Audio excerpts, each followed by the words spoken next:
17 مہینے تک آپ نے بیت المقدس کی طرف منہ کر کے نماز پڑھی، لیکن آپ کی آرزو یہ تھی کہ آپ کا قبلہ بیت اللہ کو بنا دیا جائے، اور اللہ تعالیٰ نے آپ کی اس تمنا اور آرزو کو شرف قبول بخشا اور حکم دے دیا کہ آپ اپنا چہرہ نماز کی حالت میں خانہ کعبہ کی طرف پھیر دیں۔ اس پر یہودیوں نے بڑا واویلا مچایا، بڑے پروپیگنڈے کی، یہ محمد نبی کیسا ہے، کبھی اس طرف منہ کر کے نماز پڑھتا ہے، کبھی اس طرف منہ کر کے نماز پڑھتا ہے۔ اب کہا جا رہا ہے سَيَقُولُ السُّفَهَاءُ مِنَ النَّاسِ مَا وَلَّاهُمْ عَنْ قِبْلَتِهِمُ الَّتِي كَانُوا عَلَيْهَا، سفیہ لوگ، بیوقوف لوگ یہ کہیں گے کہ کس چیز نے محمد اور ان کے ساتھیوں کو اس قبلے کی طرف سے پھیر کر دوسرے قبلے کی طرف منہ کرنے کا حکم دے دیا، اس قبلے پر ہوتی۔ یہاں اللہ تعالیٰ نے ان یہودیوں کو، اعتراض کرنے والوں کو صفحاء کہا ہے، جو صفی کا پلورل ہے، جمع ہے، صفی جمع صفحاء۔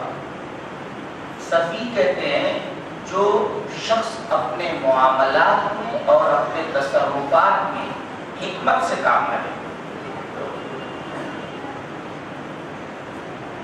معاملات میں حکمت سے کام کیا جاتا ہے۔ ایک مثال ہے، آپ کو جوتے سے مار سکتے ہیں، لیکن ایک جگہ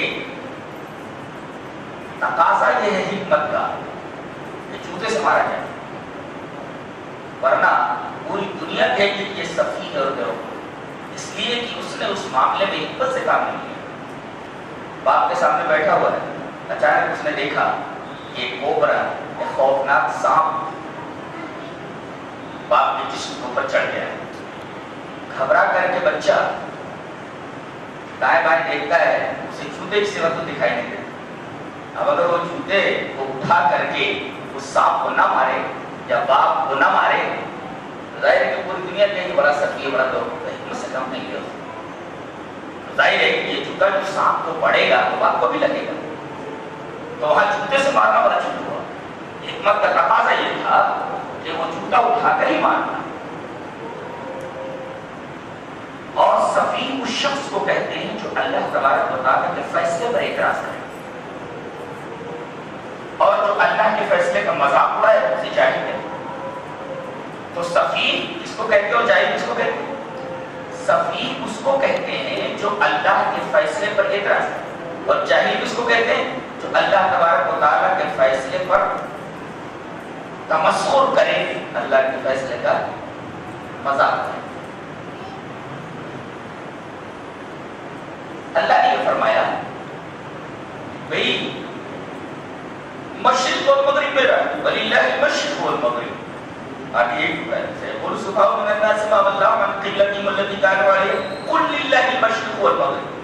مشرق اور مغرب میرا ہے، میں جس طرف بھی چاہوں رخ کر کے نماز پڑھنے کا حکم دے سکتا ہوں، تو کون مجھے اعتراض کرنے والا؟ اور میں اپنے فیصلے میں مختار ہوں، اور جو میں فیصلہ کروں اس میں یہ کہنا کہ اس میں لاجک کیا ہے، اس میں فلسفہ کیا ہے، اس میں ریزن کیا ہے، اس میں علت کیا ہے، اس میں سبب کیا ہے، میں اپنے فیصلے میں مختار ہوں، تو چپ چاپ تمہیں فیصلے کو ماننا ہے، تمہیں ریزن نہیں دیکھنا، تمہیں علت نہیں دیکھنا، تمہیں فلسفہ یا لاجک نہیں دیکھنا، یہ دیکھنا ہے کہ اللہ کا حکم اس سلسلے میں۔ اب سوال پیدا ہوا کہ اللہ تبارک و تعالی نے یہ قبلہ کیوں بدلا؟ اس کا جواب دیا جا رہا ہے تاکہ اللہ یہ دیکھ لے کہ نبی کی اتباع کون کرتا ہے اور اس کی اتباع سے منہ کون موڑتا ہے اور اپنی خواہشات کے اوپر چلتا ہے، اور کون ہے جو نبی کی اتباع کرتا ہے۔ دیکھا گیا کہ یہودی اپنے ایڑیوں کے بل پھر گئے، اور انہوں نے اس قبلے کو تسلیم نہیں کیا، لیکن صحابہ کرام نے بلا چو چرا اس قبلے کو اپنا قبلہ مان لیا۔ پتہ یہ چلا کہ یہودی اپنی خواہشات کے پابند ہیں اور صحابہ نبی کریم صلی اللہ علیہ وسلم کی اتباع کے پابند۔ یہ فرق ہو گیا ایمان والوں میں اور یہودیوں میں۔ امام غزالی نے ایک بڑی پیاری بات کی، کہتے ہیں کہ فرشتوں میں عقل ہے، خواہش نہیں۔ جانوروں میں خواہش ہے، عقل نہیں، اور انسانوں میں خواہش بھی اور عقل بھی۔ اب اگر عقل خواہش کے اوپر غالب آ جائے تو فرشتہ ہو جاتا ہے، اور خواہش اگر عقل کے اوپر غالب آ جائے تو حیوان ہو جاتا ہے۔ تو یہاں یہ دیکھنا مقصود تھا کہ اپنی خواہشات کی اتباع کون کرتا ہے اور نبی کی پیروی کون کرتا ہے، اور یہ واضح۔ انہوں نے یہ کہا کہ اب تک جو لوگ اس پہلے قبلے کی طرف نماز پڑھتے ہوئے مر گئے ان کی نمازوں کا کیا ہوگا؟ اگر یہ قبلہ صحیح نہیں تھا، یہ بعد والا قبلہ صحیح ہے، تو اب تک اس قبلے کی طرف منہ کر کے جتنے لوگ نماز پڑھتے ہوئے مر گئے ان کی نمازوں کا کیا ہوگا؟ اللہ تبارک و تعالیٰ نے اس کا جواب دیا، وما کان اللہ لیضیع ایمانکم، اللہ تمہارے ایمان کو ضائع نہیں کرے گا۔ سوال یہ ہے کہ نمازوں کا کیا ہوگا؟ جواب یہ دیا جا رہا ہے کہ ایمان ضائع نہیں ہوا۔ پتہ یہ چلا کہ نماز میں نہیں ایمان ہے۔ اگر آدمی نماز کا پابند نہیں ہے تو اپنے ایمان کے اوپر نظر ثانی کرے کہ اس کا ایمان کی گڑبڑ تو نہیں ہے۔ اس کے بعد 3 مرتبہ کہا جا رہا ہے اپنے چہرے کو بیت الحرام کی طرف پھیر لیجیے، اپنے چہرے کو بیت الحرام کی طرف پھیر لیجیے، اپنے چہرے کو بیت الحرام کی طرف پھیر لیجیے۔ یہ 3 مرتبہ کیوں کہا؟ ایک وجہ نبی کو یہ قبلہ پسند تھا، دوسرے اللہ کو بھی یہ قبلہ محبوب تھا، 2 تیسرے یہودیوں کے اس سوال کا جواب اور مشرکین کے اس اعتراض کا جواب ہو گیا۔ وہ یہ کہتے تھے کہ اگر یہ محمد صلی اللہ علیہ وسلم یہ دین ابراہیمی کے پیرو ہیں تو ان کا قبلہ کعبہ کیوں نہیں، بیت المقدس۔ اس کے بعد اللہ نے فرمایا وَلِكُلٍّ وِجْهَةٌ هُوَ مُوَلِّيهَا۔ اس میں بڑا پیارا نقطہ بتایا گیا ہے کہ دنیا میں تمام مذاہب کے لوگوں نے اپنا قبلہ خود بنایا ہے، لیکن مسلمانوں کا قبلہ خانہ کعبہ اللہ نے خود مقرر کیا۔ یہ فرق ہے دنیا کے تمام مذاہب والوں کے قبلے میں اور مسلمانوں کے قبلے میں۔ دنیا والوں نے اپنے قبلے خود بنائے ہیں، دیگر مذاہب کے ماننے والوں نے، مگر مسلمانوں کا قبلہ اللہ تبارک و تعالیٰ نے متعین کیا۔ پھر یہودیوں کی ایک حرکت کا بیان کیا جا رہا ہے الذین آتیناہم الکتاب یعرفونہ کما یعرفون ابناءہم، یہ میرے نبی کو ایسے ہی پہچانتے ہیں جیسے کہ اپنے بیٹوں کو پہچانتے ہیں۔ لاکھوں کی بھیڑ میں کوئی شخص اپنے بیٹے کو پہچاننے میں غلطی نہیں کر سکتا۔ اللہ فرما رہا ہے یہ میرے نبی کو ایسے ہی پہچانتے ہیں جیسے اپنے بیٹوں کو پہچانتے ہیں، لیکن اس کے بعد بھی جانتے بوجھتے وہم یعلمون، جانتے بوجھتے ہوئے یہ ایمان نہیں لاتے۔ تو ایک ہے ایمان، ایمان مانے ماننا، ریاض علم مانے جاننا، معرفت مانے پہچاننا، اور ایمان مانے ماننا۔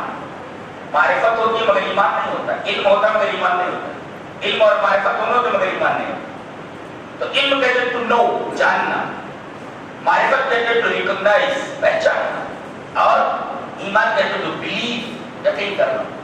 تو جو نو اور ریکگنائز اور بلیو میں فرق ہے وہی علم، معرفت اور ایمان میں فرق ہے۔ تو علم نام ہے جاننے کا، اور معرفت نام ہے پہچاننے کا، اور ایمان نام ہے ماننے کا۔ اصل چیز ایمان ہے، ماننا۔ اس کے بعد اللہ نے ارشاد فرمایا فاذکرونی اذکرکم، تم لوگ مجھے یاد کرو میں تمہیں یاد کروں۔ اگر تم مجھے تنہائی میں یاد کرو گے کرتے ہو تو میں تنہائی میں تمہیں یاد کروں، اور اگر تم مجھے لوگوں کے درمیان یاد کرتے ہو تو میں تم سے اچھی مخلوق کے درمیان تمہیں یاد کرتا ہوں، فرشتوں کے درمیان، لہٰذا تم میرے ذکر سے کبھی غافل مت ہونا۔ اس کے بعد یہ فرمایا گیا زندگی میں طرح طرح کے موڑ آتے ہیں، طرح طرح کی بلائیں انسان کی منتظر رہتی ہیں، طرح طرح کی پریشانیاں، طرح طرح کے مسائل داغ میں رہتے ہیں. تو جب بھی کوئی مصیبت آئے، جب بھی کوئی شدید ضرورت پیش آ جائے، تو اس سے بچنے کا ایک ہی راستہ ہے، کیا؟ استعینوا بالصبر والصلاۃ، صبر سے اور نماز سے تم مدد طلب کرو، یعنی صبر کرو اور نماز قائم کرو. اور جب تم ایسا کرو گے تو اللہ تبارک و تعالیٰ تمہاری مدد. اس کے بعد یہ فرمایا جا رہا ہے کچھ لوگ ایسی موت پاتے ہیں جس پر موت بھی نہ سکتے، شہید کا ہے. وَلَا تَقُولُوا لِمَنْ يُقْتَلُ فِي سَبِيلِ اللَّهِ أَمْوَاتٌ بَلْ أَحْيَاءٌ وَلَكِنْ لَا تَشْعُرُونَ. فرمایا گیا جو اللہ کے دین کی سربلندی کے لیے، اللہ کی محبت میں اللہ کے دشمنوں سے لڑتے ہوئے مارے گئے، انہیں مردہ نہ کہو، حقیقت میں زندہ ہے. ایک کون سی موت ہے اسے زندگی سے تعبیر کیا جائے. بعض موتیں ایسی ہوتی ہیں جو عین زندگی ہوتی ہے، کہا گیا کہ انہیں مردہ مت کرو، یہ زندہ ہے. اور شہید کے لیے ایک اسپیشلٹی ہے، خصوصیت ہے، ان کے لیے برزخ نہیں ہوتا. آدمی مرنے کے بعد سے لے کر اٹھائے جانے تک، سور پھونکے جانے تک وہ قبری میں رہتا ہے، زمینی میں رہتا ہے. لیکن شہداء جیسے ان کی روح پرواز کر کے ڈائریکٹ جنت میں لے جایا جاتا ہے اور سبز پرندوں کے قالب میں ان کی روح کو ڈال دیا جاتا ہے. یہ دن بھر جنت کے باغوں میں چرتے رہتے، گھومتے رہتے، کھاتے رہتے، پیتے رہتے، اور جیسے ہی شام ہوتی ہے یہ عرش سے نیچے لٹکتی ہوئی قدیوں کے اندر اپنا بسیرا کرتے ہیں. پتہ یہ چلا کہ شہداء کے لیے ایک اسپیشلٹی ہے کہ ان کے لیے قبر نہیں، ڈائریکٹ جنت ہے. اور یہ پہلے ہی جنت میں پہنچ جاتے ہیں، پہلے ہی جنت دیکھ لیتے. اسپیشلٹی ہے شہداء. اور ایک بات اور معلوم ہے، جنت میں بھی صبح ہوتی ہے، جنت میں بھی شام ہوتی ہے. اس کے بعد یہ فرمایا گیا کہ انسان کے اوپر جب کوئی مصیبت آئے تو اسے انا للہ و انا الیہ راجعون پڑھنا چاہیے. یہاں تک کہ اگر بتی چلی جائے، چراغ بجھ جائے، تب انا للہ و انا الیہ راجعون. امام احمد رحمہ اللہ نے ایک حدیث نقل فرمائی ہے مسند احمد میں کہ حضرت ام سلمہ فرماتی ہے کہ ایک دفعہ میری شوہر ابو سلمہ نبی کریم صلی اللہ علیہ وسلم کے پاس سے گھر میں آئے اور کہا کہ میں نے آج نبی سے ایک بڑی پیاری بات سنی. بیوی نے کہا ذرا وہ بات بتائیے. اس حدیث سے ایک بات یہ معلوم ہوتی ہے کہ صحابہ کرام دین سیکھتے تھے اور دین گھر میں آ کر بیان کرتے. بیوی سے دین کی بات بیان کرنا، بچوں سے دین کی بات بیان کرنا. بیوی سے آ کر کے انہوں نے کہا کہ آج نبی کی مجلس میں میں نے ایک بڑی پیاری بات سنی ہے، بڑی پیاری حدیث ہے، تاکہ مجھے بھی بتائیے. کہا کہ نبی نے یہ فرمایا کہ اگر تم سے کوئی چیز فوت ہو جائے، تمہاری محبوب چیز تمہارے ہاتھ سے جاتی رہے، تو اگر تم استرجاع کرو، استرجاع کا مطلب انا للہ و انا الیہ راجعون پڑھو.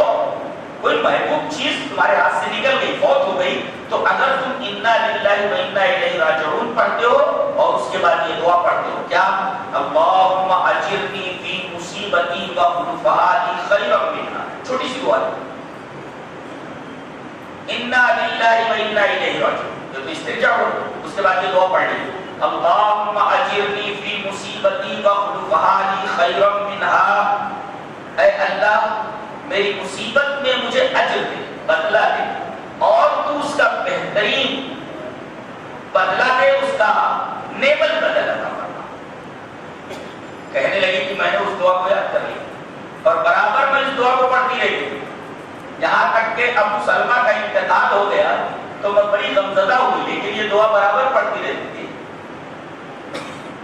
اور چونکہ میرے شوہر کا انتقال ہو گیا تھا، میں نے اس دعا کو پڑھنا شروع کیا. میری عدت جیسے ہی گزری، نبی اکرم صلی اللہ علیہ وسلم میرے گھر تشریف لائے اور آپ نے مجھے پیغام نکال دیا کہ میں تم سے شادی کرنا چاہتا ہوں. ایک مسئلہ یہ بھی معلوم ہوا کہ لڑکا لڑکی کو پیغام دے سکتا ہے اور لڑکی لڑکے کے پاس بھی پیغام بھیج سکتی ہے. نبی اکرم صلی اللہ علیہ وسلم نے آ کر کے کہا میں تم سے شادی کرنا چاہتا ہوں، تاکہ اللہ کے رسول تین باتیں میں آپ سے عرض کرنا چاہوں گا. یہ تین چیزیں آپ سے شادی کے تعلق سے میری راہ میں رکاوٹ بن رہی. وہ کیا؟ کہا کہ اللہ کے رسول میں بہت غیور، مجھے غیرت بہت آتی، تو اس غیرت کے چکر میں کہیں کوئی ایسی حرکت مجھ سے سرزد نہ ہو جائے جس سے آپ کو تکلیف پہنچے، اور میں یہ پسند نہیں کرتی کہ میری ذات سے آپ کو کوئی تکلیف پہنچے. اور کہا کہ اللہ کے رسول میں عمر رسیدہ ہوں، کافی عمر ہو گئی. اور تیسرے کہ اللہ کے رسول میرے بچے. کہا کہ جو تم پہلی خرابی بیان کر رہی ہے کہ تو غیرت مند ہے، کہیں میری شان میں کوئی گستاخی نہ کر بیٹھے، تو اللہ تبارک و تعالیٰ تیری یہ عادت جلد ہی دور کر دے گا. اور جہاں تک تیرا یہ کہنا کہ میں عمر رسیدہ ہوں، میری عمر ہو گئی ہے، تو میری بھی عمر تو کافی ہو گئی ہے. اس کے بعد انہوں نے کہا کہ جہاں تک تیرا یہ کہنا کہ میرے بچے ہیں، میرے بچے میرے بچے، اس طرح نبی اکرم صلی اللہ علیہ وسلم نے حضرت ام سلمہ سے کہتے ہیں انا للہ و انا الیہ راجعون. اگر کوئی پڑھ لے تو فائدہ یہی کہ اللہ تبارک و تعالی اس کی مصیبت کو اس کا بدلہ دیتا ہے اور نعمت بدل عطا فرماتا ہے. اور یہاں کیا کہا گیا؟ وبشر الصابرین الذین اذا اصابتهم مصیبۃ قالوا انا للہ و انا الیہ راجعون اولئک علیہم صلوات من ربہم ورحمۃ اولئک هم المهتدون. میں کہا صابرین کو، صبر کرنے والوں کو خوشخبری دے دو کہ جب انہیں کوئی مصیبت پہنچتی ہے تو انا للہ و انا الیہ راجعون پڑھتے ہیں. اگر یہ پڑھ لیں تو اولئک علیہم صلوات من ربہم ورحمۃ اولئک هم المهتدون. تین چیزیں میں عطا کرتا ہوں، ایک صلوات، ایک رحمت، ایک ہدایت. صلوات کا مطلب کیا؟ ظاہری اور باطنی برکتیں، یعنی دین کے اندر بھی ترقی کرے گا اور دنیا کے اندر بھی ترقی کرے گا. یہ انا للہ و انا الیہ راجعون پڑھنے کا فائدہ ہے مصیبت میں.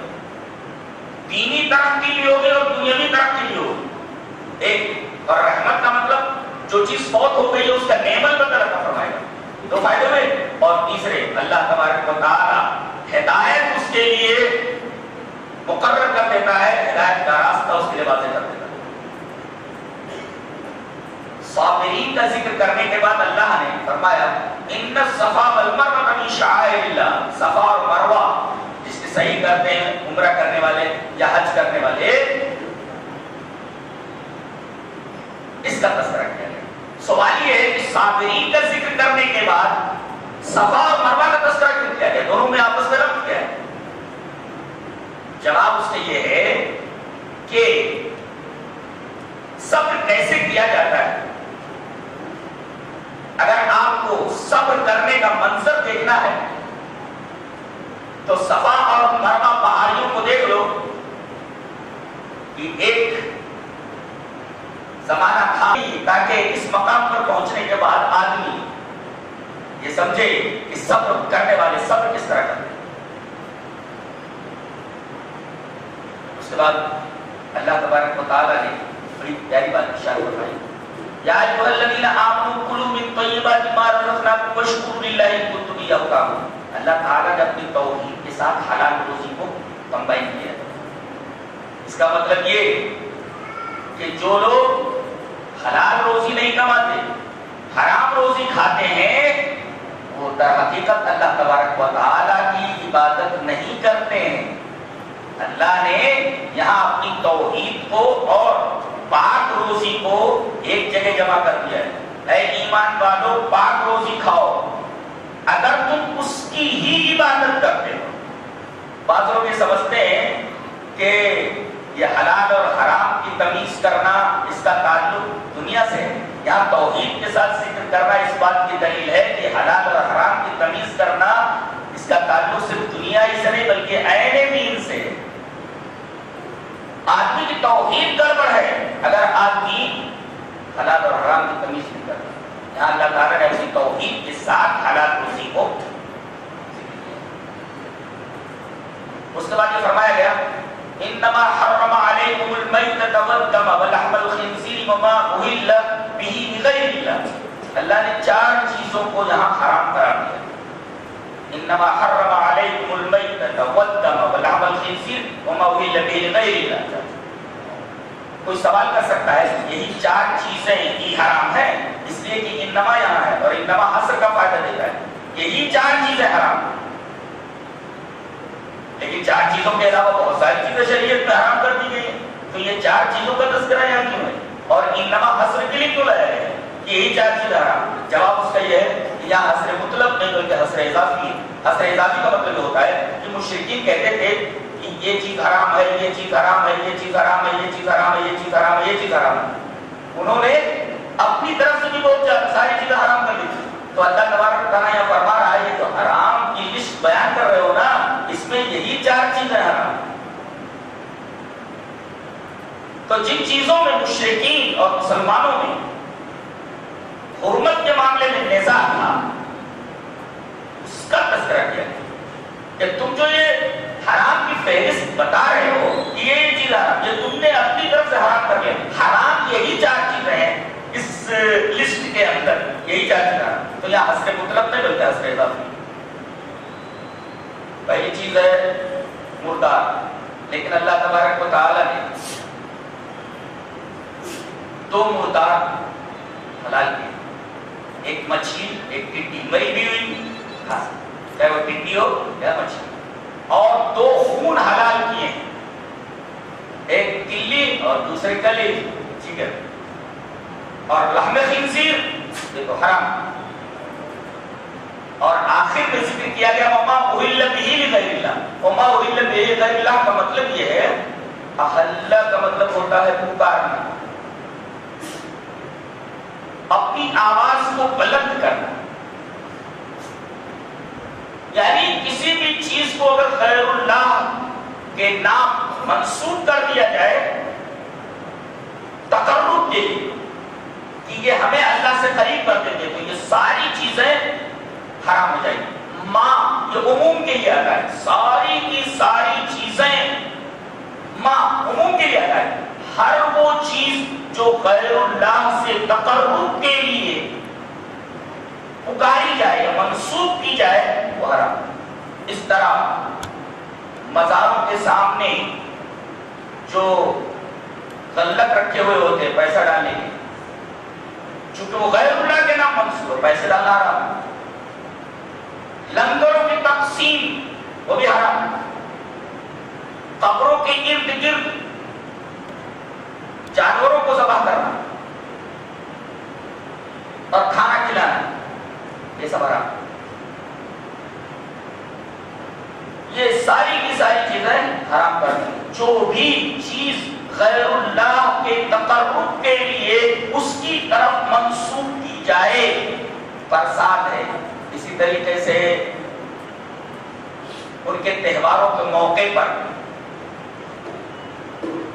جو چیزیں وہ معبودوں کو پیش کرتے ہیں اور آپ کو یہ معلوم ہے یہ چڑھاوے ہیں ان کے دیوی دیوتاؤں کو، وہ چیز آپ استعمال نہیں کر سکتے، وہ چیز آپ کے لیے حرام ہے. اس لیے کہ وما اہل به لغیر اللہ. اس طریقے سے حضرت حسین کے نام پر کہیں پانی کی سبیل لگا دی جائے یا کسی اور شخصیت کے نام پر پانی کی سبیل لگا دی جائے وہ حرام ہے. اس لیے کہ یہ چیز غیر اللہ کے نام منسوب کر دی. اور اس کا تذکرہ بالکل آخر میں کیا گیا. اس کا مطلب یہ کہ خون سے زیادہ، مردار سے زیادہ، لحم خنزیر سے زیادہ یہ حرام. اسی وجہ سے اس کا تذکرہ آخر میں کیا گیا.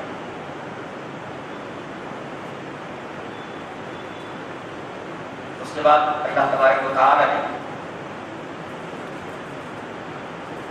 حج کا ذکر فرمایا. الحج اشہر معلومات. حج کے معلوم مہینے شوال، ذیقعد اور 10 دن ذی الحجہ، یہ حرام کے حج کے مہینے.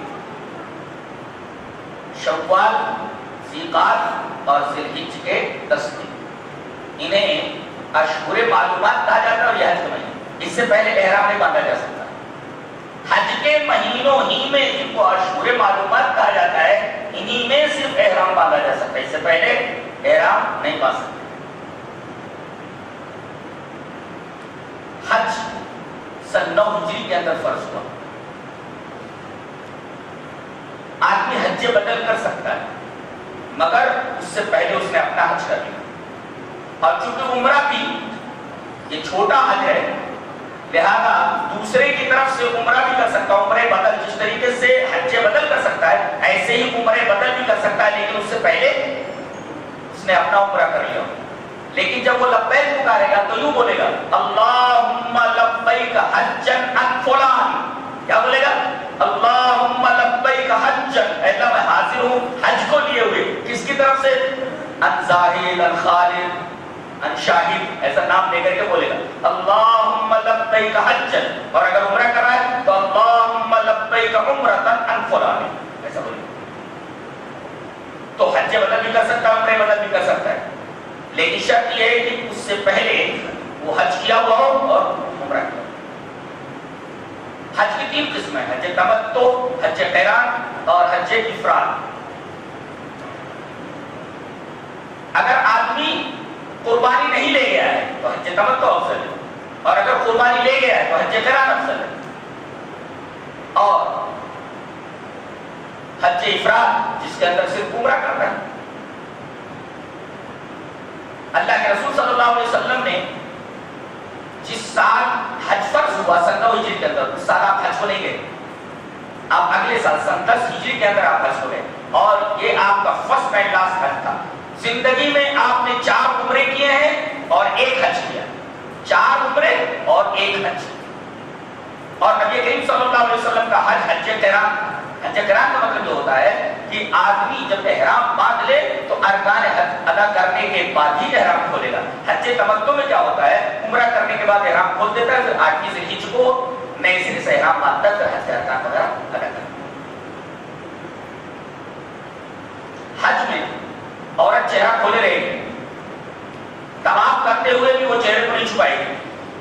ہاں اگر اسے ایسا لگے کہ کچھ لوگ اسے بڑے غائب نظر سے دیکھ رہے ہیں تو اپنے چہرے کو کسی حد تک چھپا سکتے ہیں، ورنہ چہرہ چھپانا درست نہیں ہے، طواف کے وقت بھی اور حج کے ارکان کی ادائیگی کے وقت۔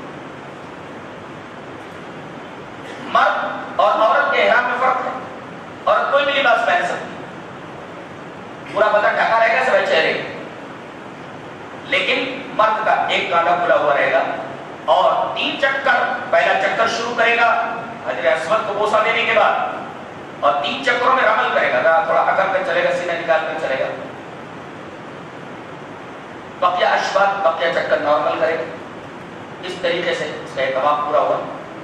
حجر اسود کو بوسہ دے گا، اور رکن یمانی کا ایک کونا اور دوسرا کونا اس کو خالی چھوئے گا، استلام ہوتا ہے، چھونے کو استلام ہوتا ہے، اور ان دونوں کے درمیان ربنا آتنا فی الدنیا حسنہ وفی الآخرۃ حسنۃ وقنا عذاب النار۔ اللہ تبارک و تعالی نے یہ دعا یہاں پر ذکر فرمائی، ربنا آتنا فی الدنیا حسنۃ وفی الآخرۃ حسنۃ وقنا عذاب النار۔ امام احمد رحمہ اللہ نے حضرت انس رضی اللہ تعالیٰ عنہ سے ایک حدیث نقل فرمائی ہے مسند احمد کے اندر کہ نبی اکرم صلی اللہ علیہ وسلم کو معلوم ہو کہ ایک شخص بیمار ہے، آپ اس کی عیادت کے لیے گئے تو دیکھا کہ وہ بالکل چڑیا کا بچہ ہو چکا تھا، یعنی ہڈیوں کا ڈھانچہ بن چکا تھا، اتنا لاغر اور نحیف النظار ہو گیا تھا، وہ چل نہیں سکتا تھا۔ نبی اکرم صلی اللہ علیہ وسلم نے فرمایا کوئی دعا ہوا مانگتا ہے؟ کہا کہ ہاں اللہ کے رسول ایک دعا مانگتا ہوں۔ کہا کہ کیا دعا مانگتا ہے؟ کہا کہ میں یہ دعا مانگتا ہوں کہ اے اللہ مجھے جو آخرت میں سزا دینی ہے وہ دنیا ہی میں دے دے، مجھے آخرت میں سزا مت دے۔ کہا کہ سبحان اللہ، اگر اللہ تبارک و تعالیٰ تجھے دنیا ہی میں سزا دینے پر آ جائے گا تو سزا کو برداشت کر سکتا ہے؟ اللہ کے بندے تو نے یہ دعا کیوں نہیں کی ربنا آتنا فی الدنیا حسنۃ وفی الآخرۃ حسنۃ وقنا عذاب النار؟ پتہ یہ چلا کہ آدمی بیمار ہو یا اسے کوئی تکلیف پہنچ رہی ہو تو یہ دعا کرے ربنا آتنا فی الدنیا حسنۃ وفی الآخرۃ حسنۃ وقنا عذاب النار۔ اور حج اور عمرے کی فضیلت یہ ہے کہ العمرۃ الی العمرۃ کفارۃ لما بینہما، ایک عمرے سے دوسرے عمرے تک کے درمیان اس کے تمام چھوٹے گناہوں کا کفارہ ہو جاتا ہے۔ اسی طریقے سے والحج المبرور لیس له جزاء الا الجنہ، اگر آدمی کا حج قبول ہو گیا ہے تو اس کا بدلہ جنت کے سوا کچھ نہیں ہے۔ لہذا آدمی اگر صاحب نصاب ہے، ذات و راحلہ اور تمام شروط، تمام کنڈیشنز جو حج کے لیے مقرر ہیں وہ اگر پائے جاتے ہیں تو آدمی زندگی میں ایک بار ضرور حج کرے، یہ حج اس کے اوپر فرض ہے۔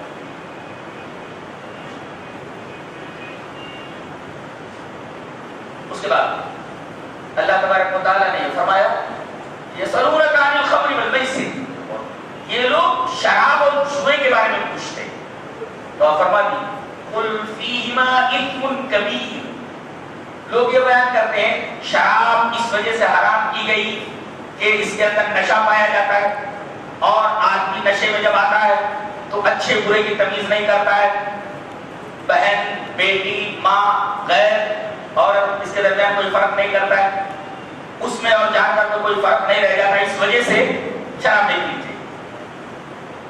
یعنی شراب کی طرح طرح کی مضرتیں بیان کرتے ہیں، تمام طرح کے نقصانات بیان کرتے ہیں۔ قرآن حکیم میں صرف ایک بات ہے قل فیہما اثم کبیر، بہت بڑا گناہ ہے، جاری بات ہے، اس سے بہترین تبصرہ ہو ہی نہیں سکتا۔ قرآن حکیم میں بولتا ہے یہ گناہ ہے، کیا مطلب؟ یہ اتنا بڑا گناہ ہے کہ اگر یہ گناہ آدمی کرنے لگے تو جتنے گناہ ہیں سب کو ہی کھینچ لیتا ہے مقناطیس کی طرح۔ یہ خطرناک ہے۔ قرآن حکیم نے کہا یہ بہت بڑا گناہ ہے۔ بہت بڑا گناہ کا مطلب اگر آدمی شراب پینے لگے تو بہت بڑے گناہ کا مرتکب ہو رہا ہے، اور اس کو بڑا گناہ کیوں کہا گیا؟ اس لیے کہ یہ اتنا بڑا گناہ ہے کہ تمام گناہوں کو اپنی طرف کھینچ لیتا ہے۔ اس سے بہترین تبصرہ شراب کے بارے میں بہت کچھ نہیں، اور فرمایا کہ قل فیہما اثم کبیر ومنافع للناس، ایک اصول بتایا گیا کہ دنیا کے ہر چیز میں کوئی نہ کوئی فائدہ ہوتا ہے، چاہے وہ کتنی بری کیوں نہ ہو۔ شراب ایک بری چیز ہے مگر اس کے اندر بھی تھوڑا فائدہ ہے، تو گویا کمپیریزن یہ کیا گیا کہ اگر کسی چیز کے اندر نقصان زیادہ ہو اور فائدہ کم ہو تو وہ چیز حرام ہے۔ ضابطہ ہے، کوئی چیز اگر مضرتیں زیادہ رکھتی ہے اور نفع کم رکھتی ہے تو وہ چیز حرام ہے، ناجائز ہے۔ ورنہ آدمی کہہ سکتا ہے کہ بھئی شراب کے اندر بھی تو فائدہ ہے، تو اللہ تبارک و تعالیٰ نے کمپیریزن نے فرمایا کہ ہر چیز کے اندر فائدہ ہے، بری سی بری چیز کے اندر بھی فائدہ ہے، مگر اس چیز کے اندر یہ دیکھا جائے گا کہ فائدہ زیادہ ہے یا نقصان زیادہ ہے۔ اگر ریشیو زیادہ ہو جاتا ہے نقصان کی طرف، وہ چیز حرام قرار پائی۔ اس کے بعد یہ فرمایا گیا وَلَا تَنكِحُوا الْمُشْرِكَاتِ حَتَّىٰ يُؤْمِنَ، کوئی مسلمان لڑکا کسی کافرہ لڑکی کے ساتھ شادی نہیں کر سکتا، اس لیے کہ شادی کے لیے ایمان ضروری ہے، ایمان والا صرف ایمان والی کے ساتھ ہی شادی کرے گا، یہ ضروری ہے۔ کوئی مسلمان لڑکی کسی غیر مسلم لڑکے کے ساتھ شادی نہیں کر سکتی، کوئی مسلم لڑکا کسی غیر مسلمہ لڑکی سے شادی نہیں کر سکتا، یہ بیان فرمایا۔ اس کے بعد یہ عرض کیا گیا یسألونک عن المحیض، حیض کے بارے میں سوال کرتے ہیں۔ ایک سوال یہ آیا تھا کہ کیا مسجد میں حائضہ عورت یا جنوبی آدمی جسے نہانے کی حاجت ہو آدمی کو یا عورت حالت حیض میں مسجد میں آ سکتی ہے؟ حالت حیض میں بھی آ سکتی ہے اور جنوبی آدمی بھی مسجد کے اندر آ سکتا ہے، نہ آئے تو بہتر ہے، لیکن نہ آنے کی کوئی دلیل موجود نہیں ہے، یا تجاوز۔ اور جب تک عورت حالت حیض میں ہے تب تک اسے مقاربت نہ کی جائے، اٹھنا بیٹھنا کھانا پینا رکھا جائے لیکن مقاربت نہ کی جائے۔ ہاں جب پاک ہو جائے، اب پاکی کا مطلب یہ حیض رک جائے تو آدمی مقاربت کر سکتا ہے۔ بعض لوگوں نے شرط لگائی نہیں نہا لیں، بعض لوگ نہانے کی قید رکھتے ہیں اور رک جانے کی قید رکھتے ہیں۔ تو وَيَسْأَلُونَكَ عَنِ الْمَحِيضِ قُلْ هُوَ أَذًى فَاعْتَزِلُوا النِّسَاءَ فِي الْمَحِيضِ، ایسی حالت کے اندر عورتوں سے دور رہا جائے، اور دور رہنے کا مطلب ہے کہ اسے مقاربت۔ ایک مسئلہ اور بتایا گیا ایلا، ایلا کا مطلب ہے غصے میں آ کر کے شوہر عورت سے کہہ دیتا ہے کہ میں 4 مہینے تک یا 4 مہینے سے زیادہ تک میں تجھ سے مقاربت نہیں کروں۔ اب 4 مہینے کا انتظار کیا جائے، قسم کھا کر وہ بول رہا ہے، اگر وہ 4 مہینے کے اندر مقاربت کر لیتا ہے تو اسے کفارہ یمین دینا پڑے گا۔ کفارہ یمین کا تذکرہ 7ویں پارے کے اندر ہے، اسے کفارہ دینا پڑے گا۔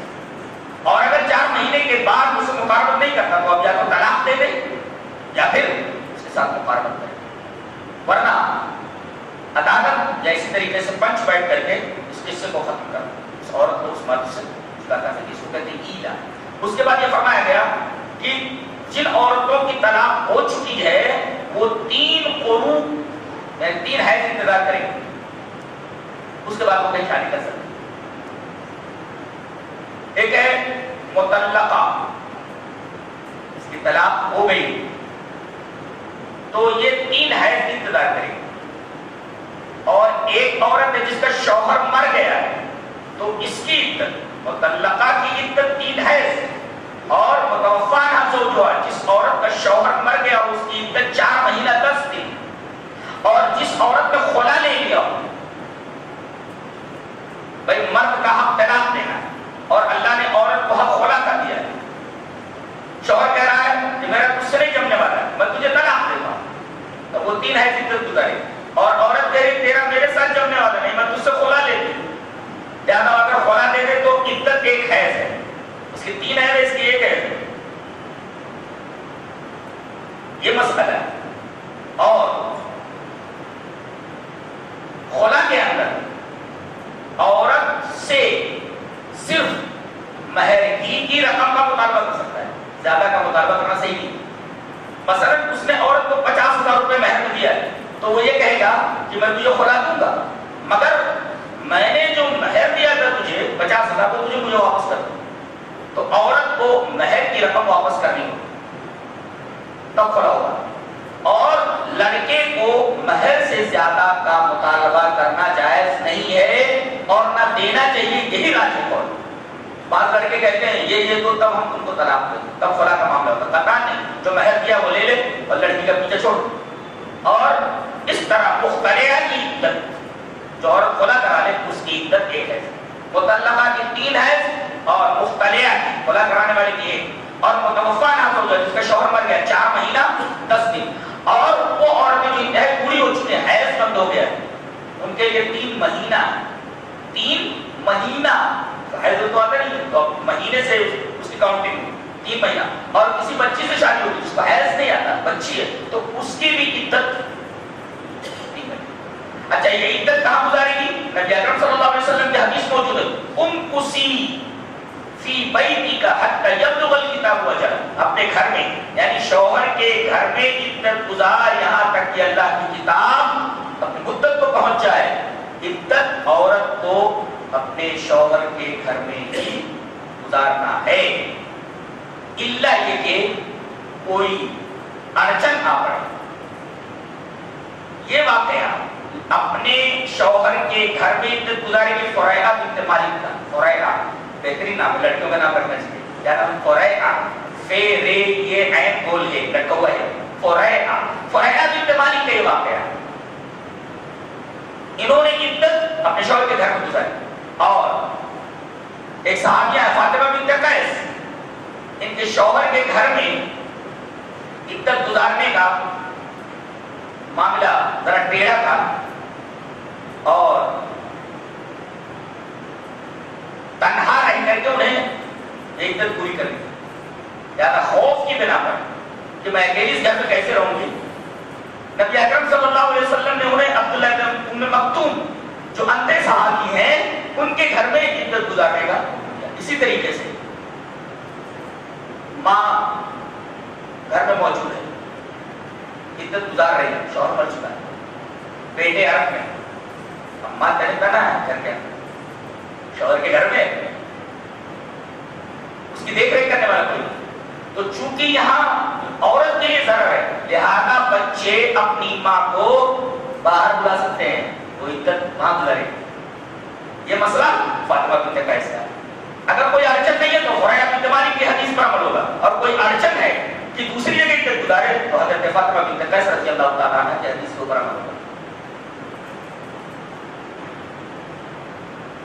کوئی عورت عدت گزار رہی ہے، کوئی رنڈوے صاحب ہے، رنڈوے کا مطلب ہوتا ہے ابھی شادی نہیں ہوئی ہے یا ہوئی تھی مگر بیوی مر گئی یا طلاق، تو ڈائریکٹ اس عورت کو جو عدت گزار رہی ہے پیغام میں نکاح نہیں دے سکتے میں تجھ سے نکاح کرنا چاہتا ہوں.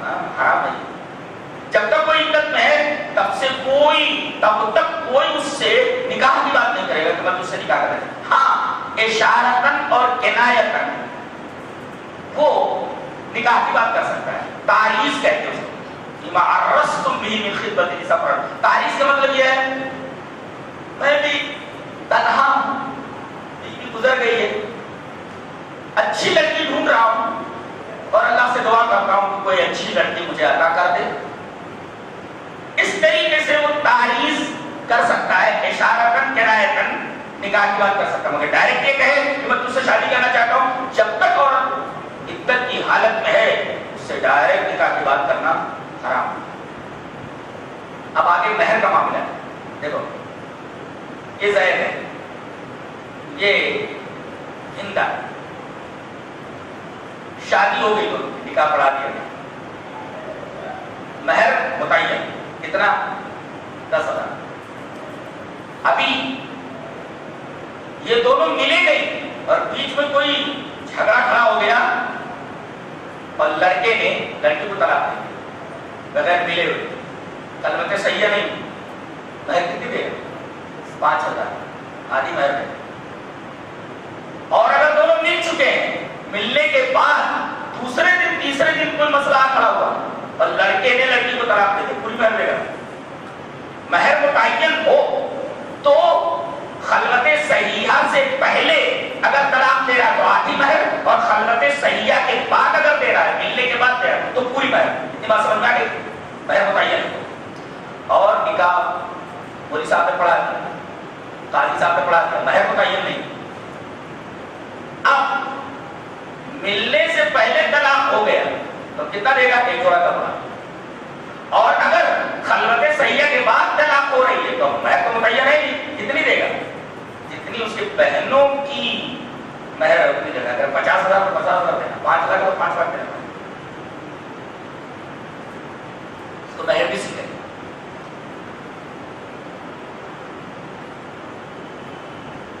اس کے بعد اللہ تبارک و تعالیٰ نے یہ ذکر فرمایا کہ والوالدات یرضعن اولادهن حولین کاملین، عورتیں اپنے بچوں کو 2 سال مکمل دودھ پلائیں، 2 سال سے زیادہ دودھ نہ پلائیں، اس سے پہلے ہی اسے روٹی کا ٹکڑا دینے لگیں تاکہ وہ کھانا کھانے کا عادی ہو۔ 2 سال سے زیادہ دودھ نہ پلائیں، اور دودھ کی اجرت اگر لینا چاہے تو عورت آپس میں طے کر لیں، شوہر یہ دودھ پلائے میں اتنا لوں تو شوہر کو اتنا پیسہ دینا پڑے، جس سے نکتہ معلوم ہوتا ہے کہ لڑکا باپ کا ہوتا ہے، ماں کا نہیں۔ لڑکا باپ کی طرف منسوب ہوتا ہے، اسی وجہ سے قیامت کے دن صرف حضرت آدم اور حضرت عیسیٰ کے علاوہ سب کو ان کے باپ کے نام سے پکارا جائے گا، صرف حضرت عیسیٰ کو ان کی ماں کے نام سے پکارا جائے گا، ان کا باپ ہے ہی نہیں، اور حضرت آدم کے ماں باپ دونوں نہیں، لہٰذا جب پکارا جائے گا تو سب کو ان کے باپ کے نام سے پکارا جائے گا۔ اور عجیب و غریب رسوائی ہوگی ان لوگوں کی اور ان عورتوں کی، ان مردوں کی کہ بچہ شوہر کا نہیں تھا، کسی دوسرے کا تھا، اب پکارا جائے گا اسی کے نام سے، ارے یہ تو میرا لڑکا تھا، پکارا جائے گا کسی اور کے نام سے، پتا چلے گا کہ یہ چندے کا تھا، پکارا جائے گا تمہارے باپوں کے نام سے پکارا جائے گا، صرف حضرت آدم اور حضرت عیسیٰ کے علاوہ۔ اس کے بعد ایک واقعہ بیان کیا گیا، فَلَا تَعْصُوهُنَّ أَن يَنكِحْنَ أَزْوَاجَهُنَّ إِذَا تَرَاضَوْا بَيْنَهُم بِالْمَعْرُوفِ۔ یہ واقعہ حضرت معقل بن یسار، معقل یہ بھی ایک پیارا نام، اچھا لڑکوں کا نام رکھنا چاہیے، معقل، میم عین قاف لام، معقل بن یسار، یسار بھی اچھا نام ہے، یسار بھی نام رکھ سکتے۔ معقل بن یسار یہ ایک صحابی ہیں، ان کی بہن ہے جمیلہ، انہوں نے اپنی بہن کی شادی ایک شخص سے کر دی تھی، اس نے طلاق دے دی، لیکن ایک ہی طلاق دیا اور عدت گزر گئی۔ مثلا اگر طلاق دے دیا آدمی نے، اب ایک حیض گزر گیا، دوسرا حیض گزر گیا، تیسرا حیض گزر گیا، تو عدت گزر جانے کے بعد یہ عورت اس کے نکاح سے نکل گئی، لیکن اگر یہ چاہے تو دوبارہ نکاح پڑھا کر کے پھر میاں بیوی بن سکتے ہیں، حلالے کی ضرورت نہیں، اس لیے کہ ابھی 2 طلاقیں تو باقی ہیں، اس کی 3 طلاق نہ کیا، لیکن عدت گزر گئی، ایک طلاق یہاں دے دیا اس کے بعد 3 حیض گزر گئے، اب یہ عورت اس کے نکاح سے نکل گیا، اگر وہ چاہے تو دوسری جگہ شادی کر سکتی ہے، لیکن اگر یہ دونوں آپس میں شادی کرنا چاہیں تو نکاح ثانی کے بعد دونوں میاں بیوی سے بن سکتے ہیں، لیکن اگر 3 طلاق 3 توہر کے اندر 3 پارٹی کے اندر دے دیا تو اب جب تک یہ عورت دوسرے آدمی سے شادی نہیں کرتی اور وہ اپنی مرضی سے اس کو طلاق نہیں دیتا، یہ حلال مروجہ بالکل حرام ہے کہ بھائی کسی آدمی سے شادی کرا دی جائے اس شرط پر کہ صبح طلاق دے دے گا، یہ حرام ہے، یہ زنا ہے، یہ اس سے بچا جائے۔ اور ایک مجلس کے اندر اگر 1 طلاق دیتا ہے تو 1 ہی، 3 دیتا ہے تو 1 ہی، 1000 دیتا ہے تو 1 ہی۔ مجلس بدل گئی تو پھر طلاق کا ہوں۔ ایک مجلس کے اندر اگر 1000 بار بھی کہتے طلاق 1 ہوں، مثلا میرے ساتھ آپ لوگ بیٹھے ہوئے پوری مجلس ہے، میرا بچہ آ گیا کہتا ہے ابا 10 روپیہ دے دو، میں خاموش، پھر بولتا ہے ابا 10 روپیہ دے دو، پھر بولتا ہے ابا 10 روپیہ دے دو، کتنا دینا چاہیے؟ 10 روپیہ دینا ہے 30 دینا؟ لہٰذا ایک مجلس کے اندر اگر 3 بار اس نے کہہ دیا تو 1 ہی ہوا نا، 10 روپیہ دینا ہو، 30 روپیہ تھوڑی دینا ہے۔ ہاں مجلس الگ ہوگی، دوسری مجلس کے اندر پھر مانگ رہا پھر 10 روپیہ دینا، تیسری مجلس کے اندر مانگ رہا پھر 10 روپیہ دینا، لیکن ایک مجلس کے اندر اگر وہ 3 دفعہ مانگ رہا ہے تو 10 ہی روپیہ دینا ہے۔ لہٰذا ایک مجلس کی 3 طلاق 1 ہی ہوتی ہے، عقلاً بھی اور شریعت۔ تو حضرت ماقی بن یسار نے اپنی بہن جمیلہ کو ایک آدمی کے، ایک صحابی کے، آپ نے دیکھ لیا تھا، انہوں نے غصے میں آ کر کے جذبات دلوں میں بہ کر کے بہترین لڑکی حضرت جمیلہ انہوں نے طلاق دی، لیکن بعد میں بہت پچھتائی۔ انہوں نے آ کر کے بھائی سے ملاقات کہا کہ میں آپ کی بہن کے ساتھ زیادتی کر چکا ہوں، لیکن میں اس کا تدارک کرنا چاہتا ہوں، جو بڑا پچھتاوا ہے میں اس فیصلے پر، اور میں اپنی اس حرکت پر سخت پچھتاوا ہوں، لہٰذا میں آپ کی بہن کو پھر سے اپنے نکاح میں اپنے حوالے میں لانا چاہتا ہوں۔ حضرت ماقی انہوں نے بہت برا بولا، اتنی اچھی لڑکی میں نے تیری نکاح نہیں کر دیتی، جرأت کس آپ نے ایسے جرأت کی تیری، پھر آ کر مجھ سے میری بہن مار دی، میں قطعاً اپنی بہن کی شادی اس سے کرنے والا ہوں۔ لیکن بہن نے کہا کیونکہ اس کے ساتھ عزت میں دے چکی ہوں اور شادی کرنی ہی ہے، وہ چاہ رہے ہیں اور میں بھی راضی ہوں، لہذا میری شادی ہو جائے تو اچھا ہے۔ اس طرح ان کی شادی سے کر دی۔ اس سے ایک نکتہ ہی معلوم ہوا کہ فلا تعصلوهن، ان کو نہ روکو، یعنی لڑکا اور لڑکی کو شادی کرنے سے نہ روکو۔ ایک نکتہ ملا، یعنی اللہ تعالیٰ نے لڑکی کی رضامندی کو ولی کی رضامندی پر مقدم رکھا ہے۔ لڑکی کی رضامندی دیکھیے، لڑکے کی رضامندی دیکھیے پہلے، اور ولی کا حق یہ دیا ہے کہ جب تک تو اجازت نہیں دے گا تب تک نکاح نہیں۔ اللہ تبارک و تعالیٰ نے دونوں کا کیسا خیال نہیں کرے گا۔ اللہ کے رسول صلی اللہ علیہ وسلم نے ارشاد فرمایا ایما امرأۃ نکحت بغیر اذن ولیها فنکاحها باطل فنکاحها باطل۔ جو عورت بغیر اپنی ولی کی اجازت کے نکاح کر لے تو اس کا نکاح نہیں ہوا، باطل ہے، لڑکا حرام۔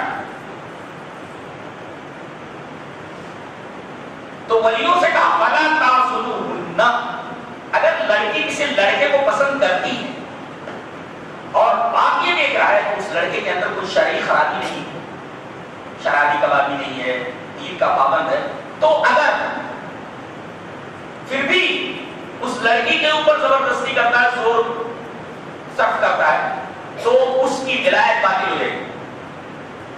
یہ لڑکی کا حق ہے، آپ دیکھیں اگر لڑکے کے اندر کوئی خرابی نہیں ہے، شرعی کوئی عیب موجود نہیں ہے، اور باپ یا ولی کوئی بھی رکاوٹ بن رہا ہے شادی کے اندر، تو ولی کی ولایت باطل ہو جائے گی اور قاضی یہ نکاح کرے گا۔ اس لیے کہ حدیث ہے فالسلطان ولی من لا ولی لہ، پنچ قاضی سلطان یہ اس کا ولی ہو جائیں گے جس کا کوئی ولی نہیں ہے۔ اب یہ اس لڑکے کے ساتھ جانا چاہ رہے ہیں، اس کے اندر کوئی شرعی خرابی ہے نہیں، ولی اجازت نہیں دے رہے، ولایت باطل، پنچ لوگ اس کی شادی کرتے ہیں، اس لڑکے ولایت باطل۔ تو ایک تو عورت کا خیال رکھا گیا اور دوسرے ولی کا بھی خیال رکھا گیا، فلا تعصلوهن، تم لوگ نہ روکو، یہ لڑکی کے جذبات کا خیال رکھا گیا، اور یہ کہا گیا کہ ولی کی اجازت کے بغیر لڑکی شادی نہیں کر سکتی، ولی کی بھی اہمیت کو تسلیم کیا گیا اور لڑکی کی رضامندی کو بھی تسلیم کیا گیا۔ لڑکا لڑکی دونوں بھاگ گئے، ولی کی اجازت ہے جبھی تو بھاگے ہیں، اب دونوں پکڑے گئے، کیا کرنا ہے؟ اب اگر شریعت اسلامیہ ہو تو دونوں کے اوپر کوڑے لگائے جائیں، لیکن اب کوڑے مار نہیں سکتے آپ، اس لیے کہ یہاں حکومت اسلامی تو ہے نہیں، یہاں اگر آپ کوڑے لگائیں گے تو آپ کو خود جیل جانا پڑے گا۔ تو اب کیا کریں گے آپ؟ ولی اجازت دے دیں پھر دونوں کا نکاح کرا، جب تم لوگ اپنی لیو ہیلتھی، آرام سے رہو، لو زندگی گزارو. یہ ایک طریقہ، اس کے علاوہ کچھ آ رہا نہیں. جدید اسلام میں تو کوڑے لگائے نہیں، اب کوئی آپشن نہیں ہے. تو اب الضرورات تبیح المحظورات، ضرورتیں ممنوع چیز کو بھی جائز قرار دے دیتی ہیں.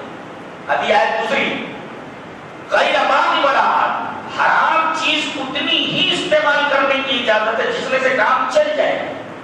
لہٰذا وہی اگر اجازت دے رہا ہے تو دونوں پکڑے گئے ہیں، لائے گئے، اور اس کے بعد دونوں کا نکاح پڑھا.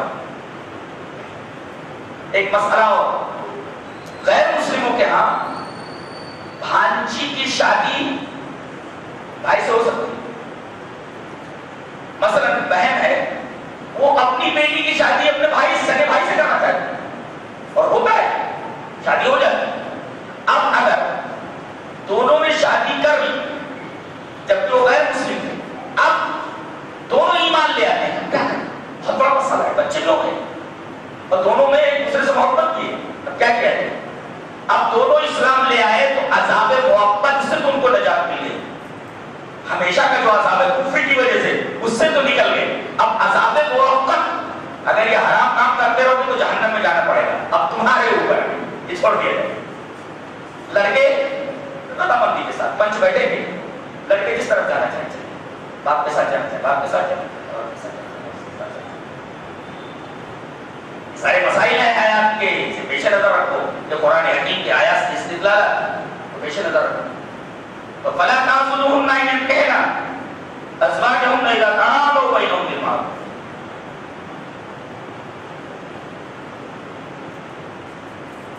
اس کے بعد ایک واقعہ بیان کیا جا رہا ہے. اللہ نے فرمایا مَنْ ذَا الَّذِي يُقْرِضُ اللَّهَ قَرْضًا حَسَنًا، کون ہے جو اللہ کو قرض حسنہ دے؟ ابو دہدہ انصاری کر کے ایک صحابی ہیں، کہتے ہیں اللہ کے رسول، اللہ قرض مانگتا ہے کیا؟ جب وہ قرض لوٹانے پڑے گا تو اپنی شان کے اعتبار سے قرض لوٹائے گا. کیا بات ہے؟ تاکہ اللہ کے رسول ایک بڑا باغ ہے، 600 اس میں جو کے درخت، میں اسے اللہ کو قرض دے. نبی کریم صلی اللہ علیہ وسلم مسکرا پڑے اور ابو دہدہ آئے اور باغ میں داخل نہیں ہوئے. باغ میں ان کی بیوی ہے ایک گھر کے اندر. کہا کہ ام دہدہ باہر نکل آؤ، میں نے یہ باغ اللہ تبارک تعالیٰ کو قبضہ دے دیا ہے، باہر نکل آؤ. بیوی بھی کیسی؟ اگر آدمی اپنی کوئی بہترین پراپرٹی اللہ کی راہ میں دے دے تو بیوی کہے کہ تم بڑے دیو داتا بنے ہو، دنیا میں کوئی نہیں ہے، تمہیں بڑے حاکم تائی بنے ہوئے ہو. لیکن یہ اللہ کی بندی صحابیہ ایسی کہا کہ تم نے بڑا اچھا سودا کیا، بڑا اچھا سودا کیا، اور باہر نکل. مَنْ ذَا الَّذِي يُقْرِضُ اللَّهَ قَرْضًا حَسَنًا، کون ہے جو اللہ کو قرض حسنہ دے؟ یہ روایت بہقی نے شعب الایمان میں حضرت عبداللہ بن مسعود سے نقل فرمایا. اس کے بعد ایک واقعہ بیان کیا جا رہا ہے. أَلَمْ تَرَ إِلَى الَّذِينَ خَرَجُوا مِنْ دِيَارِهِمْ وَهُمْ أُلُوفٌ حَذَرَ، ایک نبی ہے حزقی، یہ بچوں کا نام رکھتا ہے حزقی، ہے بڑی ہاں، بڑی ہاں، یہ پیٹ چرواہا نہیں بلکہ ہے بڑی ہاں. حزقی ہے سے بڑی قاف، یہ نام حزقی، یہ بھی بہت اچھا نام. ایک نبی ہیں، کہتے ہیں کہ اللہ تعالیٰ نے بنی اسرائیل کی ایک قوم کے اوپر طاعون کی وبا نازل کر دی. سب کو بھاگے اور وادی میں جمع ہو. ایک فرشتے نے چیخ ماری، ساری وادی لاشوں سے پٹ گئی، سارے لوگ مر گئے. حضرت حزقیل کا گزر اس طرف سے، انہوں نے اللہ سے دعا کی سارے بنی اسرائیل زندہ ہو گئے. اللہ تبارک و تعالیٰ نے اپنی نعمت کا ذکر فرمایا کہ تم کتنی ناشکری کرو گے میری، تم مر گئے تو تم کو ہم نے دوبارہ زندہ کیا. حزقیل کی دوست، تم کو کتنا بڑا شکر گزار کرنا چاہیے کہ تم کو موت سے دوبارہ زندگی کی طرف پلٹا دیا گیا. یہ حضرت حزقیل کا واقعہ اس آیت کریمہ میں بیان کیا گیا. اس کے بعد ایک نبی کا اور واقعہ بیان کیا جائے. حضرت شمعون، شین میم عین واو، یہ بھی بہت اچھا نام ہے. شمعون، شین میم عین واو، ایک بڑا جابر بادشاہ تھا جالوت. وہ بنی اسرائیل کے اوپر حملہ کرتا ہے اور تابوت سکینہ لے کر کے چلا جاتا ہے. تابوت سکینہ یہ ایسا تابوت تھا جس کے اندر حضرت ہارون کے بقایا، حضرت ہارون کی کچھ یادگاریں، حضرت موسیٰ کی کچھ یادگاریں اس کے اندر. تو یہ کیا کرتے تھے، اس تابوت کو لڑتے وقت آگے رکھتے تھے، اس سے برکت حاصل کرتے تھے، اس سے برکت حاصل ہوتی تھی. یہ تابوت جالوت لے کر چلا گیا بنی اسرائیل کو شکست دے کر. بنی اسرائیل بڑے غمگین ہوئے اور انہوں نے اپنے گناہوں سے توبہ کی اور وقت کے نبی حضرت شمعون سے کہا کہ آپ ہمارے لیے کوئی کمانڈر ان چیف مقرر کر دیجئے, ہم اس کی قیادت میں جالوت سے لڑنا چاہتے ہیں. تو اللہ تبارک و تعالیٰ نے نبی کے اوپر وحی بھیجی کہ طالوت ایک بڑے اچھے آدمی ہے اور بسطتاً فی العلم والجسم, وہ لڑنے میں بھی بہت آگے ہیں اور علم میں بھی بہت آگے ہیں. بسطتاً فی العلم والجسم, زبردست علم رکھتے ہیں, لڑائی کا انہیں ہنر آتا ہے اور قوت نافذہ رکھتے ہیں, لہذا ان کو ہم کمانڈر چیف بنا دیں.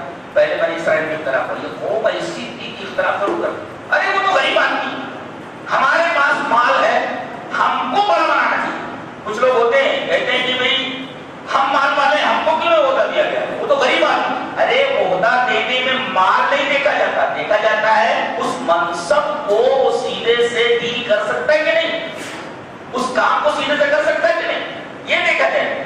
بہت سارے ایسے لوگ جو پیسہ دے کر کے عہدے پر چلے جاتے ہیں, ان کو علم نہیں ہوتا کس طریقے سے وہ سماج کا بیڑا غرق کرتے ہیں. قرآن کی آیت کریمہ تصور دیکھیے گا کہ آدمی کو عہدہ دیا جائے, اس عہدے کے لائق کو تب دیا جائے. یہاں مال نہ دیکھا جائے, یہاں مال کی بات کرتے, مال پیچھے سے دے دیتے, عہدہ بھی جاتا ہے.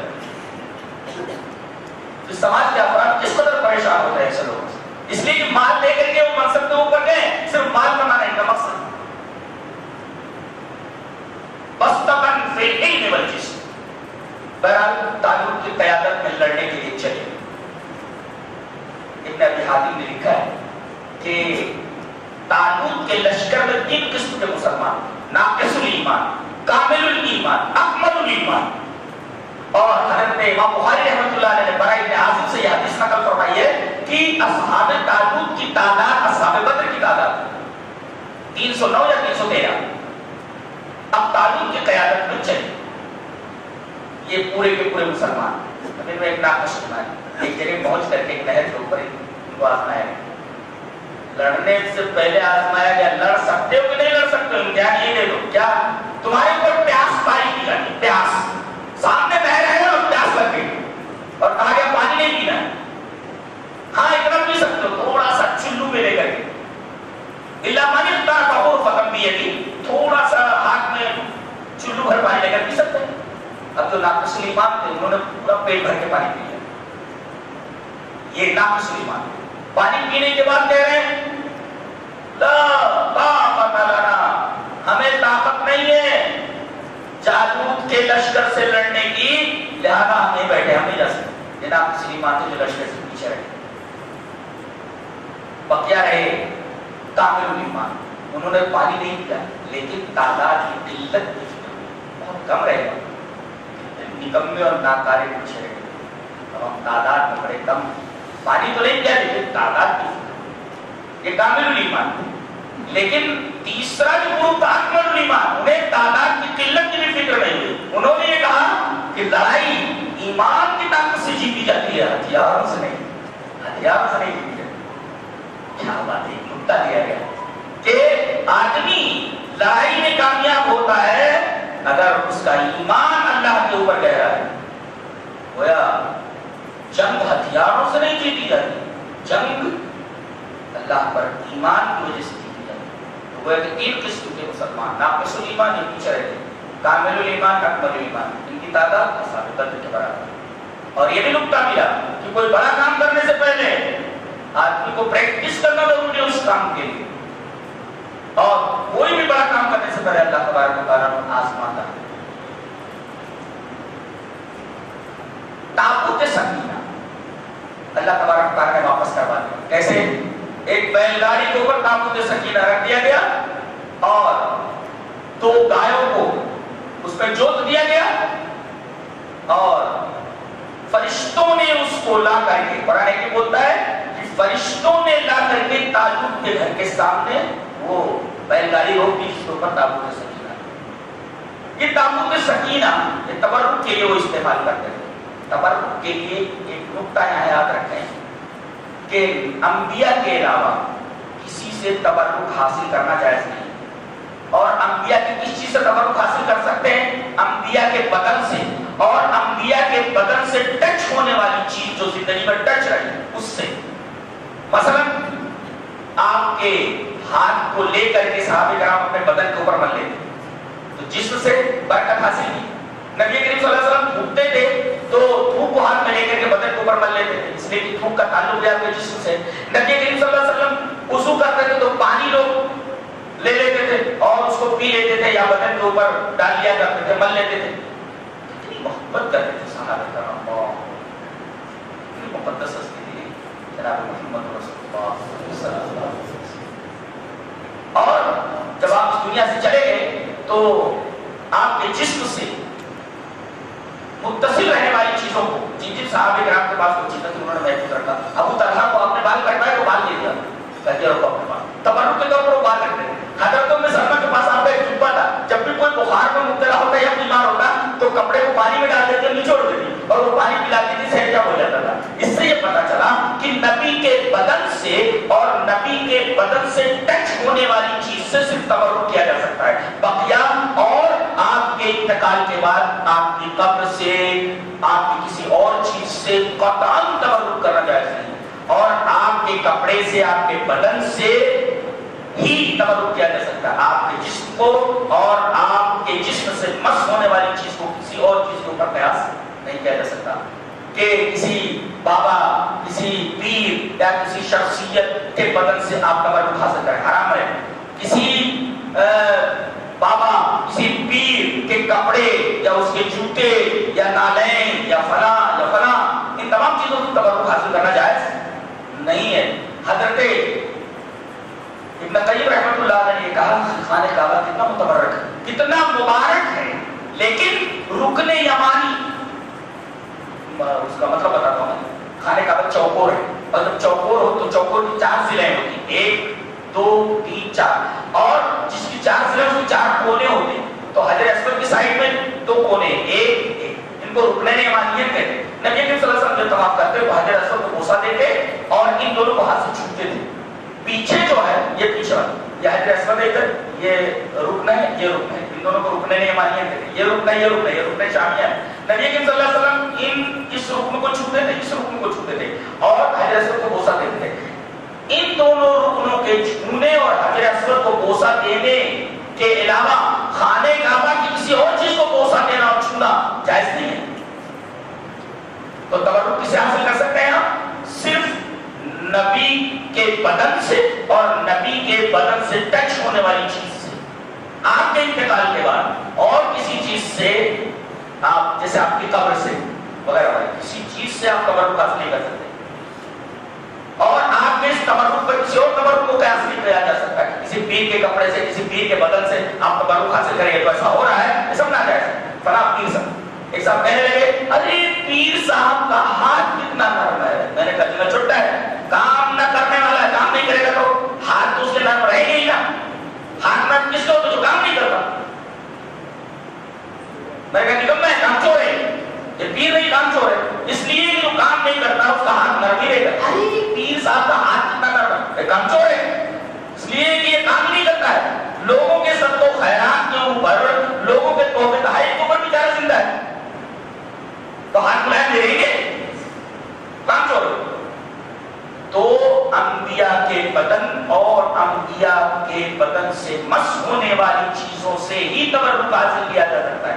بقیہ کتنا ہی نیک کیوں نہ ہو، صحابی ہی کیوں نہ ہو، کوئی بڑے سے بڑا ولی کیوں نہ ہو، اس کے بدن سے اس کی کسی چیز سے تبرک حاصل کرنا جائز نہیں. یہ تبرک کے اوپر آخری فیصلہ ہے، اس کا تعلق عقیدے سے. اس کے بعد یہ فرمایا گیا کہ جہاد جس سے لوگ آپ الرجک، در حقیقت یہ ظلم کو ختم کرنے کے لیے، یہ کسی بے گناہ کو مارنے کے لیے نہیں ہے، یہ کسی بے گناہ کو مارنے کے لیے اجازت نہیں دیتا ہے. جہاد یہ ظلم کو ختم کرنے کے لیے اور مظلوموں کی حمایت کے لیے ہے. جہاد کا مطلب لوگوں نے غلط سمجھا ہے، پہلے جہاد کا مفہوم لوگ اچھی طریقے سے سمجھے. یہ ظلم کو ختم کرنے کے لیے ہے، نہ کہ ظلم کو بڑھاوا دینے کے لیے.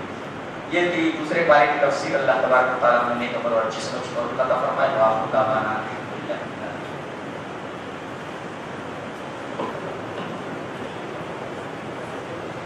السلام